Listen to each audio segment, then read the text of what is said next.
Hello everyone, welcome back to my channel. Today's book is a definite classic, though I don't think a whole lot of people might have read it in these recent times, simply because at least the original has some language in it that is questionable for younger readers. But I would recommend reading the Great Illustrated Classics version of this for the younger readers if you want to introduce them, or some of the movies, as I do know that they eliminate all the language. In the book that I am talking about is Tom Sawyer by Samuel Clemens, or as he used a pseudonym, best known Mark Twain. This book, I actually, many people could say, oh, it's problematic, but you gotta remember it's a product of its times, and as the more you read of Mark Twain or Samuel Clemens' work, you start to realize he is against slavery. He saw that there was a problem, and he promoted the North side in the Civil War. He understood that all men were created equal, and he wanted to make sure that all men were seen as equal under the law. But a lot of people want to put this on the banned books list simply because of the language. And like I mentioned, the Great Illustrated Classics does take out a lot of that language. And like I said, if someone wants to read this, just remember, keep in mind that it is a product of its time, and Mark Twain uses a lot of words that he would be familiar with. A lot of words that we use today, he might not have been. Others, he might have, but they weren't in as common of a use back in those days. So, it's something, if you want to take a look into, just be sure to keep that in mind. But I like the story overall. Tom Sawyer's just a typical little boy, growing up in Missouri, and so, was growing up in those times, and so he had a different life experience than most boys today. But Tom Sawyer's experiences does mainly get boiled down to, these primary things. When there's a murder that Tom and Huck saw, everyone knows that, that's like in the first few pages of the book. Tom has got to kill the conscience, concerning the whole thing.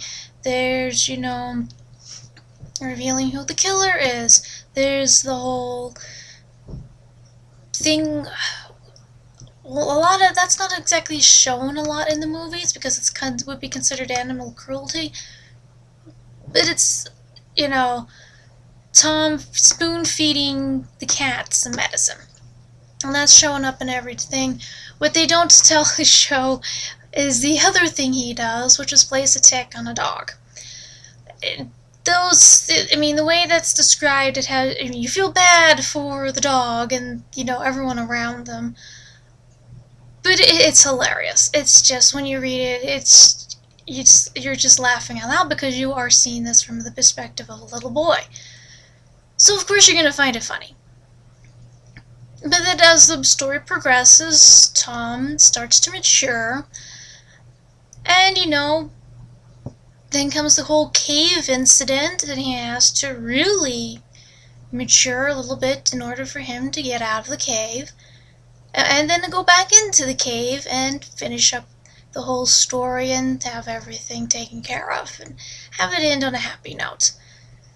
But that's the main thing behind it, is if you think you don't want to expose your kids to some of the language or some of the ideas, or at least, the time, go ahead and try the Great Illustrated Classics. It tones it down a whole lot. I mean a whole lot.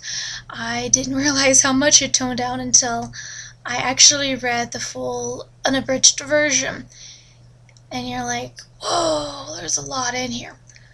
But even the unabridged version, I'm able to get past because I understand it is a product of its time, and I would recommend, if you're not sure if your child is able to understand some of the stuff that's going on to start off with the great illustrated classics and then ease them up into the unabridged version if they're interested in, reading the unabridged version. I mean, you could be someone who's just like reads the abridged version and be like, no, I read it and I'm good, I'm done. That's always that. So it's up to you. I personally enjoyed it, and like I said, I know it's a product of its times, and I will disagree with some of the things that were said, but that was the times that this was written in.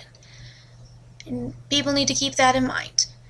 So, overall, it's a pretty good book.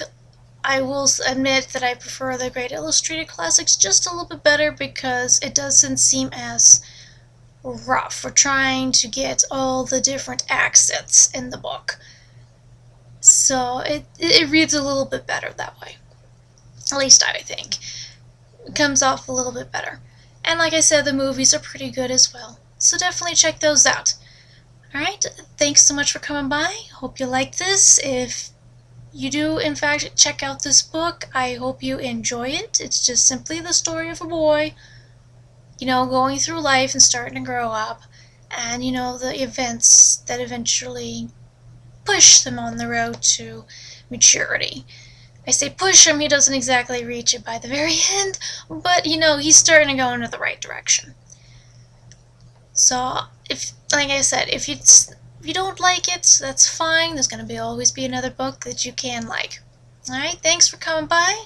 Hope you have a wonderful day. Stay safe out there. And God bless.